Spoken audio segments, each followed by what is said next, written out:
Hi everybody, John Eads back with you here at the NFL Fan Experience, and I guess I'm a chief for the day. I asked Coach Boeheim, why can't you guys close out these close games against good teams? The loss to Miami 8 days ago by 4 points, the same thing happened again here tonight. He did not like that. What college did Jordan Mailata just say? It's not one I've heard of, probably not one you've heard of as well, and that's because it's not a college at all. Jordan Mailata never attended college. It was up, it was down, it was here, it was there, it was everywhere. But also perhaps maybe the athlete evolution. Players are getting faster and stronger. So I took it upon myself to pinpoint. All right, let's make it a little bit harder then. Who won the Super Bowl before that? I'll give you a hint. It involved the Patriots as well. Then in the first half, Brown got off the bench, entered the floor, and proceeded to play 32 minutes in that game. He made a lot of dashes to the rack, and I can't dunk, but Malik Brown certainly can. Dick Scott and company put on a defensive clinic in their home opener this afternoon. This card was never read. This podium, he never walked to, but eventually he was picked up by the Philadelphia Eagles in the 7th round back in 2018. How about 5 homers over the past 2 days and 14 runs between wins over the Giants and Phillies? As a Detroit Tigers fan, I have to say, very jealous. I'd be happy with just one singular long bomb. Well, it's pretty quiet and lifeless here at Acrisure Stadium. All you might be able to hear are a couple of leaf blowers, and that's a microcosm of what Syracuse's offense did today in a 19-9 loss to Pittsburgh. Big reason why Syracuse is off to a perfect 5-0 start for the first time since 1987. In that year, you could take one of these to the gas station and get a gallon of gas. But throw the records out the window. Year after year, the Dolphins are serious contenders for the Division II National Championship. This year, no different. I'm bringing this up because April 13th, 2019 is the day that a Titanic win streak began. It belongs to the North Carolina women's lacrosse team. 41 consecutive wins at Dorrance Field. Now stay with me here. April 13th, 4 years ago. You know who the Tar Heels beat that day? Gary Gates' Syracuse women's lacrosse squad. So that sets the table for Saturday's clash. The #1 team in all the land back for revenge with a chance to bookend UNC's era of home dominance.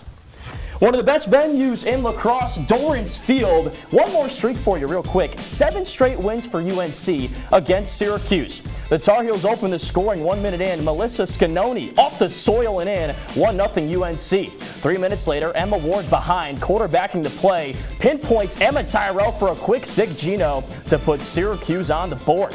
Tyrell at it again a few moments later. Pedal to the metal all the way to cage. 3 unanswered goals for Syracuse. The Orange in control. Early in the second, North Carolina down. Tic-tac-toe. Nicole Humphrey hits pay dirt. Syracuse quickly pushed the lead back to 3. And watch this, Megan Carney, wrap around. Shout out to the How You Doing podcast. Late in the first half, Orange up 3. Marissa White adds 1 more for UNC, so 8-6 at the half. Now the Heels came out hot in the second. Caroline Godin open on the porch and she scores. Heels within 1. 2 minutes later, a dunk. Caitlin Wurzberger all tied up at 8. Moments later, Meg Tyrell calls ISO. She sweeps and she scores. SU back in front, but the Goats aren't going anywhere. Humphrey slashes and hits nylon. Back and forth we go.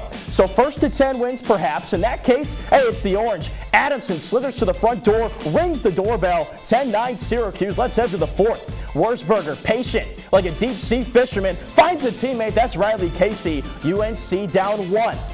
Seconds later, free position chance and a score. That's Alyssa Long. We're all tied up at 11. Syracuse back on the attack. Skirt, Megan Tyrell skips it in. She's now 2nd all-time in Syracuse program history in points. More on that in a second. UNC scores to knot it up at a dozen. And Megan Carney, she wants the baker's dozen, finds the bottom corner, put the Orange in front. And then in the final minute of the play, it's 44-24. Emma Ward to Emma Tyrell. That's the dagger. Syracuse wins 14-12 and dissolves UNC's 41-game home win streak. Jordan Mailata, Jeff Stoutland University. What college did Jordan Mailata just say? It's not one I've heard of, probably not one you've heard of as well, and that's because it's not a college at all. Jordan Mailata never attended college. Instead, he played rugby his entire life over in Australia, then traveled all the way across the globe to the United States and participated in the International Pathway Program and learned this whole game of American football. From there, he was drafted in the NFL Draft, 7th round back in 2018, and since then, he became a student, but not a student in an undergraduate institution here in the United States. Instead, it was Jeff Stoutland University. What exactly is that? I'll let Coach tell you. I think that to play the offensive line, you want your players to be as close to that environment, that game environment as possible. So I try to create that environment over the course of the week. And then when the game gets there, they're kind of, it's like we've been doing this all week. This is not a big change from a speed standpoint. And to be picked up and coached by Stout, it's been an incredible journey and one that's been very humbling because Stout will not let you, this head, he will pop that balloon in a heartbeat. Well, it seems like Mailata certainly earned his degree and maybe even was the valedictorian because Coach Stoutland and the rest of his teammates hold him in extremely high regard. Joe Douglas called Jordan Mailata my Mona Lisa. He said, "That's your Mona Lisa." And it didn't take long to know what he meant by that. But yeah, he's come a long, long way from playing rugby to becoming an elite left tackle in the NFL. It's definitely crazy, especially between Landon and Jordan. So rest in peace to anybody who tries, because that's a done deal. So Mailata traveled 8,000 miles from Australia to the United States, learned a new sport, and now he's got a chance to win a Super Bowl with Philadelphia. What's interesting is that the Australian was drafted the year after Philadelphia won its last Super Bowl 52 back in 2018. Now the Eagles have a chance to win Super Bowl 57 if they can beat the Chiefs this Sunday. Reporting in downtown Phoenix, I'm John Eads, Newhouse Sports Media. Syracuse Athletics continued its efforts to recognize excellence in women's sports over the weekend. Welcome to NCC Sports, I'm John Eads.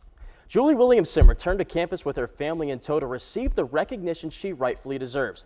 The 1994 Big East Player of the Year became the first athlete in Syracuse field hockey history to have her jersey retired. Syracuse field hockey took the field against Cornell for the 37th time in program history on Sunday afternoon. But that wasn't the only thing going on. Former SU standout Julie Williamson became the first Orange field hockey player to have her number retired.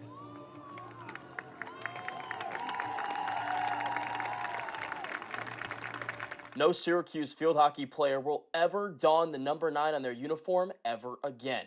Williamson says that while it's her name and her number receiving recognition, there are many other people that helped her succeed. Jersey says 9 and it says Williamson on the back, but that's just a representation of a sea of women who put in blood, sweat, and tears over time, going way back, way back to the beginning of the program. Commemorative pins were handed out at the game representing the banner with Williamson's name and number on them. There were also some people walking around with special t-shirts. These are family members of Williamson, and they were elated to experience the ceremony.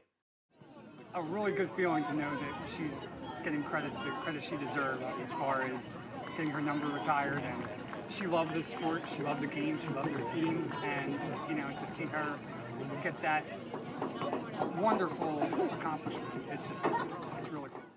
Williamson's mother, Fran, sat in the same bleachers at J.S. Coyne Stadium years ago to watch her daughter play. She says that 2 decades later, she never could have foreseen this event taking place. Years ago, sitting in those stands, who would have known? I think it's wonderful for females as well, female athletes, that this is happening for them as well. But as far as Julie goes, I just am thrilled. I couldn't be happier. Williamson is the 4th female student athlete at Syracuse University to have her jersey retired. She hopes that there are many more still to come in the future. I'm so happy for these girls and for the future, for the little girls that are just picking up their stick for the first time today, that'll be on this field someday.